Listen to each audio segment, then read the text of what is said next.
बिट्टू बजरंगी को 14 दिन की न्यायिक हिरासत में भेजा गया है। इस पूरे मसले पर बातचीत करने के लिए हमारे साथ बिट्टू बजरंगी के एडवोकेट सोमदत्त शर्मा हैं। वकील साहब, क्या प्रक्रिया आज कोर्ट में रही थी? आज कोर्ट में बिट्टू बजरंगी को पेश किया गया है और पुलिस ने जेसी मांगा था। मैंने अपनी एप्लीकेशन मूव करी कि इसे नूह जेल में ना भेज करके नीम का जेल भेजा जाए, तो मैडम ने मेरी रिक्वेस्ट मान करके नीम का जेल के लिए उनके आदेश कर दिए। आपने नीम का जेल की रिक्वेस्ट क्यों की थी?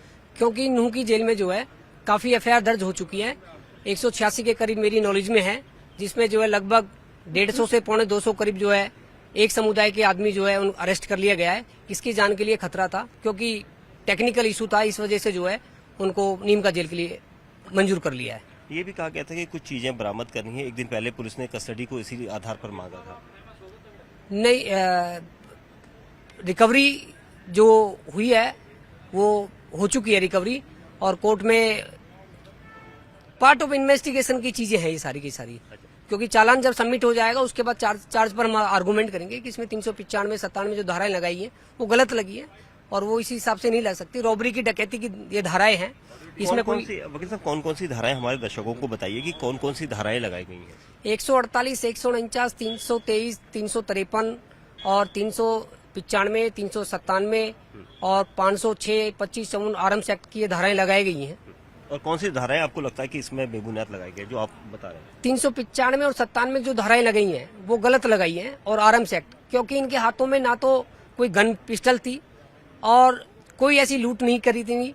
यात्रा के लिए ये लोग आए थे और उस यात्रा में कोई भी लूट और डकैती नहीं करते। कि जब पुलिस ने इनके ऑलरेडी जो कावड़ यात्रा में त्रिशूल लेकर के जाते हैं और वो भाले लेकर के चलते हैं, ये दोनों जो त्रिशूल और भाले ये भोले जी के शस्त्र हैं उनको लेकर के गए हैं, वो एक एक ब्लांत के, एक एक हाथ के हैं, और उनको पुलिस ने ले लिया और उन्हीं आइटमों को बता दिया कि इन्होंने हमसे छीन लिया, तो वो 395, 97 की डेफिनेशन में नहीं आती है। देखिए, जिस तरह से चश्मदीद भी पुलिस अधिकारी बने हैं, क्योंकि एएसपी की शिकायत पर सारा मामला दर्ज हुआ है और एएसपी की शिकायत के आधार पर ही ये जो सेक्शंस हैं वो लगाए गए हैं, तो कहीं ना कहीं पुलिस ने जब जानबूझकर तो ये सेक्शन नहीं लगाए होंगे? नहीं, ये जो है 31 तारीख का ऑकरेंस है और उसके बाद 15 दिन बाद जो है 14/8 को जो है पुलिस मुकदमा दर्ज कर रही है।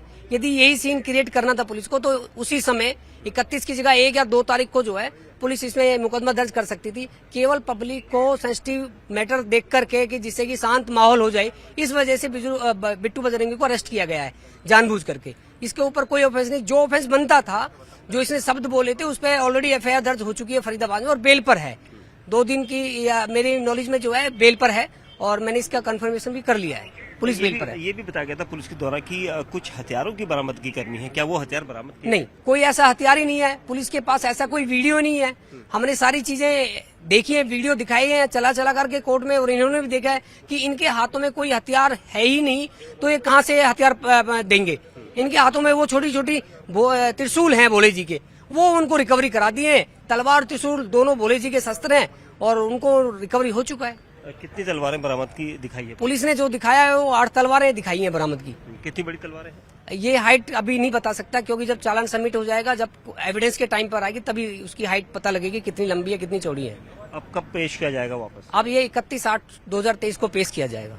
एक चीज और बताइए, आपने बताया था कि आपने कोर्ट को ये बताया कि बिट्टू की जान को खतरा है, तो क्या जो अब तक नूह दंगे के जो आरोपी पकड़े गए हैं वो भी नूह जेल में है, इसी वजह से आपको थोड़ा सा डर था? नूह की जेल में जो मुलजिम अभी तक अरेस्ट किए गए हैं, लगभग 186 करीब जो एफआईआर दर्ज हुई हैं, उनमें जो मुलजिम अरेस्ट जो हुए हैं उनकी सेंसिटिव देख करके ही कि भाई एक समुदाय के ज्यादा है और एक अकेला कम है, इस वजह से जो है मेरे को डाउटफुल था, और डाउटफुल की वजह से मैंने रिक्वेस्ट करी थी, वो मान ली थी जी। मतलब आपको लगता है कि आगे क्या किस तरह की प्रक्रिया होने वाली है? आगे के बारे में तो अभी कुछ नहीं कह सकते, क्योंकि आगे की प्रक्रिया जैसे जैसे चलेगी। पुलिस ने मामला को धीरे धीरे शांत जरूर कर लिया है, क्योंकि पुलिस बड़ी मेहनत करके इस मामले को शांत कर दिया है। तो अब तक कितनी गिरफ्तारियां इस पूरे जुड़े? क्या बिट्टू के कुछ संगी साथियों के और नाम पता चले हैं? पुलिस बता रही है कि डिस्क्लोजर में 8-10 आदमियों के नाम और भी हैं इसमें। बाकी पुलिस अपनी जिम्नी में लिखती है, डिस्क्लोज तो करती नहीं है। वो तो जब अरेस्ट हो जाएंगे तभी पता लगेगा कि हाँ ये आदमी इन्वॉल्वमेंट है इसके साथ या नहीं है। पुलिस अभिरक्षा में आपकी क्या इससे बातचीत हुई? अभी तक कोई पूछताछ का समय आपको दिया गया बिट्टू से? बिट्टू से 5 मिनट का समय दिया गया था और उसने बताया कि हाँ डिस्क्लोजर में इन्होंने कुछ नाम लिखे हैं और वो फिलहाल 5 मिनट का समय के बाद, क्योंकि पूरा डिटेल मेरे को बता नहीं पाया, जेल में जाकर के इससे मिलेंगे कि क्या है, वो सारी डिटेल वहाँ से लेंगे। क्या बिट्टू ने ये जानकारी दी थी कि जिस दिन घटनाक्रम हुआ था 31 जुलाई को, वो उस जगह पर था जहां पर एएसपी ने पुलिस को शिकायत देकर मामला दर्ज कराया? नहीं, बिट्टू बजरंगी उस समय पीछे था, गाड़ी नहीं रोकी थी मैडम ने उसकी।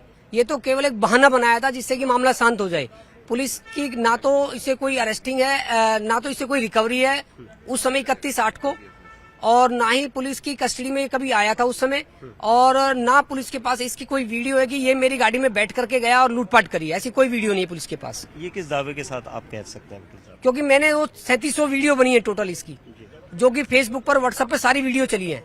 वो सारी वीडियो हमने चेकिंग करी है सारी वीडियो में, जिसमें देखा केवल इसका जो फोटो हाफ फोटो है, बाकी पूरा फोटो है नहीं। ना इसके हाथ में कोई तलवार है, ना कोई ऐसा भाला है, ना कोई त्रिशूल है। आपको लगता है कि बिट्टू जो है इस कोई साजिश में नहीं है? नहीं है, क्योंकि बिट्टू केवल जो सब थे उसके ऊपर जो मुकदमा दर्ज हो चुका है, और जो यहाँ पर जो फंसाया है उसको गलत फंसाया गया है, केवल मैटर को दबाने के लिए। लेकिन जो सबूत पुलिस पेश कर रही है, नहीं, वो तलवारें हैं, वो गलत। जो तलवार पेश कर, मैं पहले ही कह रहा हूँ, वो जो तलवार और त्रिशूल है वो भोले जी के शस्त्र अस्त्र हैं, यात्रा में चल रहे हैं।